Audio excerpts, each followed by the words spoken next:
Bonjour à toutes et à tous, bienvenue dans Media News, voici le best-of de la saison 1. À iTélé, la grève continue depuis 3 semaines, la direction et les journalistes n'ont toujours pas trouvé d'accord. Affaire sourde oreille, la direction perd de ses troupes. En effet, différents grands journalistes de la chaîne ont pris la décision de quitter le groupe, comme dernièrement Amandine Bécaud, qui était en charge de la tranche 17-19h. Selon Pure Média, les portes du bureau de la DRH sont ouvertes pour celles et ceux qui souhaitent négocier une sortie. Cette nuit, tous les médias et chaînes d'infos françaises étaient sous le choc suite à la victoire de Donald Trump aux élections présidentielles des USA, comme par exemple sur TMC qui proposait cette nuit un dispositif exceptionnel autour de son émission d'infotainment quotidien. Au fur et à mesure de la nuit, contre toute attente, la probabilité d'une élection de Donald Trump à la présidence des États-Unis se renforce considérablement. En plateau, on ne cherche plus à dissimuler le malaise qui s'installe. Vers 4h20, Yann Barthès, la mine de plus en plus défaite, annonce la victoire de Trump dans l'un des États clés. De suite, un vent de stupeur s'engouffre sur le plateau. L'animateur parle sur un ton grave et hésitant. Le public est aussi très ému, dont une jeune femme qui s'est effondrée en pleurs sur le plateau. Sortie de conflit douloureuse à iTélé ce matin, la rédaction réunie en assemblée générale a voté la reprise du travail à l'unanimité moins 2 abstentions. Après 31 jours d'une grève inédite, la plus longue dans un média audiovisuel privé, cette levée de mouvement s'est accompagnée d'une nouvelle vague d'une vingtaine de départs, sous les pleurs et les applaudissements qui s'ajoutent à ceux actés pendant la grève. Qu'a obtenu la rédaction d'iTélé de la rédaction? Des miettes, se lamentent les journalistes. Bolloré a gagné, commente un autre dépité. Le protocole d'accord de sortie de crise qui va être signé devrait être sans surprise.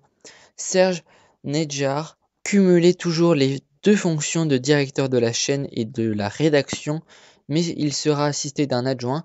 Jean-Marc Morandini est maintenu en quotidienne.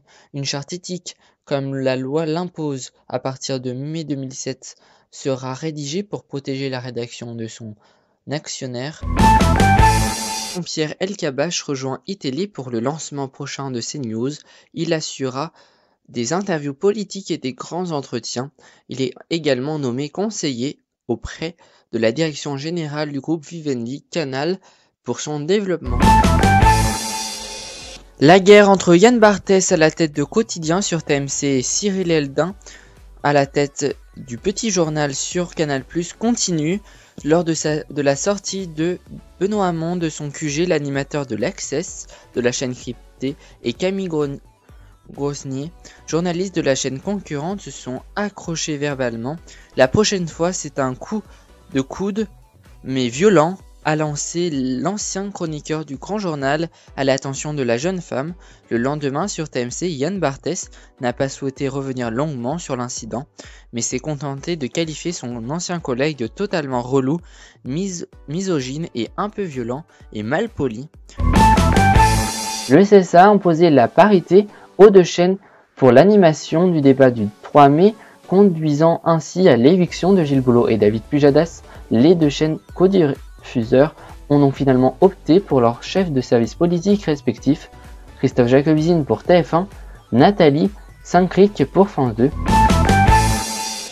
Coup de tonnerre à la rédaction de France 2 ce matin, David Pujadas annonçait à la rédaction qu'il avait été écarté du 20h de la chaîne qu'il animait depuis 16 ans, une décision prise par la direction de France Télévisions.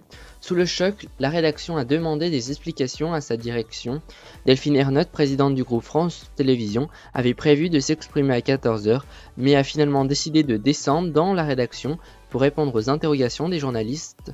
Je cite, « C'est ma décision », a-t-elle d'abord assuré, saluant le travail de David Pujadas et de son équipe, qui sera elle aussi écartée du nouveau 20h de la chaîne.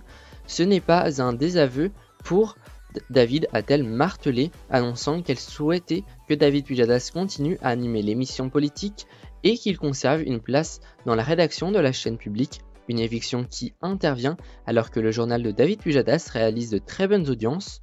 Selon Pure Média, la chaîne est en discussion avancée avec Anne-Sophie Lapix pour qu'elle prenne la relève. Cette semaine, le canular homophobe de Cyril Hanouna dans l'émission Touche pas à mon poste fait grand bruit. Et nous avons appris que la société H2O dirigée par Cyril Hanouna et qui produit donc son émission avait porté 3 plaintes.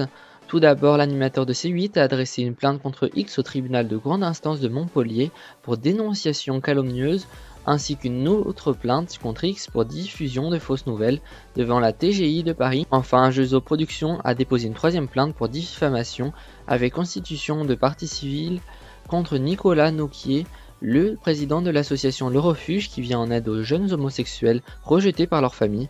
Au lendemain de la diffusion de la séquence polémique sur C8, l'association affirmait dans les médias avoir reçu l'appel nocturne d'une victime de l'émission qui aurait été reconnue en direct par sa famille et chassée de son foyer.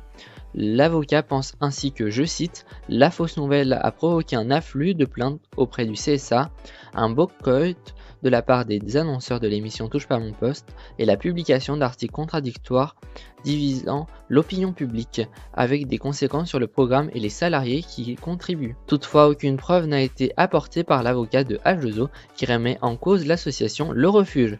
Des plaintes complètement infondées et calomnieuses de la part de Cyril Hanouna et de sa société ont pour seul but de faire diversion et que les annonceurs et les téléspectateurs reviennent vers l'émission Touche pas à mon poste.